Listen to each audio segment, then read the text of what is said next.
Good morning Year 5 and happy Wednesday. Today's maths is all about angles on a straight line, okay? And this is some maths that will involve some subtraction and it will involve some pattern spotting.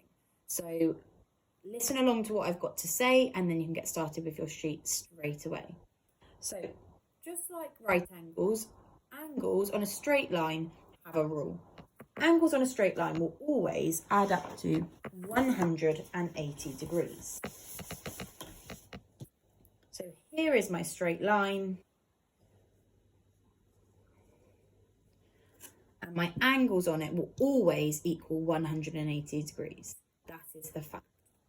Okay? And so when we problem solve around angles on a straight line, we use that knowledge to help us solve the problems.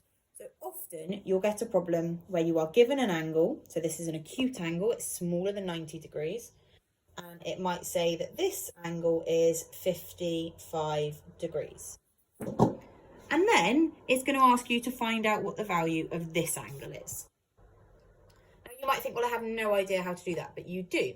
You know that angles on a straight line add up to 180, and so you can do 180 subtract 55.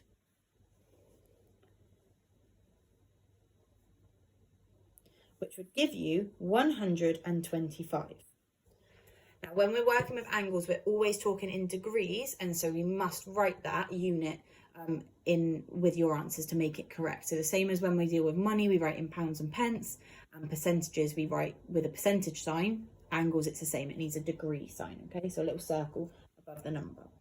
So to check your answer, okay, this is a skill we need to get used to doing. Self-checking, we do the inverse. So 125 plus 55. 125 plus 5 would give me 130.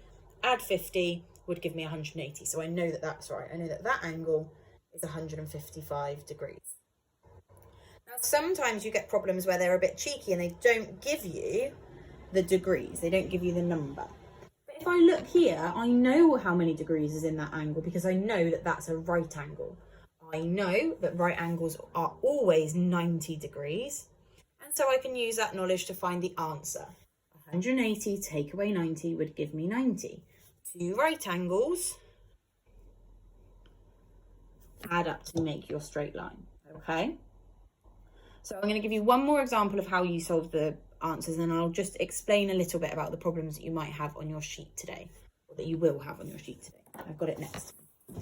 So again, you've got a straight line, and then they've given you this time your obtuse angle, your angle that's bigger than 90 degrees, and they've told you that that angle is 122 degrees, okay?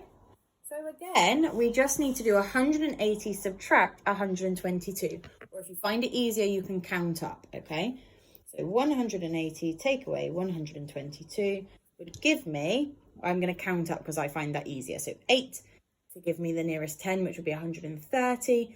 Add my 50, so I've got 58 degrees.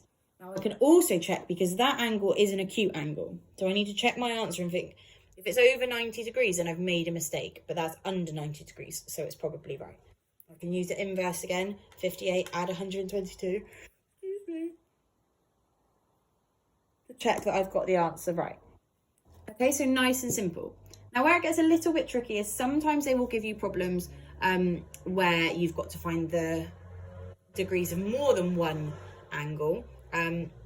Often, those are equal. So, for example, if it asks you to find 6 angles on a line, so it might look something like this. Mine aren't going to be equal. Let's say 4 for mine. And if we pretend they're all equal, well, here we would need to do 180 divided by 4 because each of those are going to be the same, okay? Always working with 180, you will be able to find out the answers if you remember your facts. 180 degrees is a straight line and 90 degrees is a right angle. Now, most of your problems, you are given one angle and you have to find the other. When you get a little bit further down the sheet, so particularly question 5 is very similar to what I've just shown you there. So you need your division skills there. And question 6 and 7 are going to try and trip you up but you need to think about it, particularly question 7. There are 2 straight lines there, so use that to help you. And question 6, again, find out, so it's given you one angle and the other's split into 4 equal pieces. So obviously you first of all need to find out what those 4 bits equal and divide your answer by 4. It's all stuff that you do know how to do. You've just got to think about how you're going to approach it to make sure that you're using the right skills to solve the problem. All right. Make sure as well that you've marked your work from yesterday, because it's really important to check where you've made mistakes or whether you've got everything right, just to help you with today's learning. So mark that work and then get straight on with this, and I'll speak to you again tomorrow.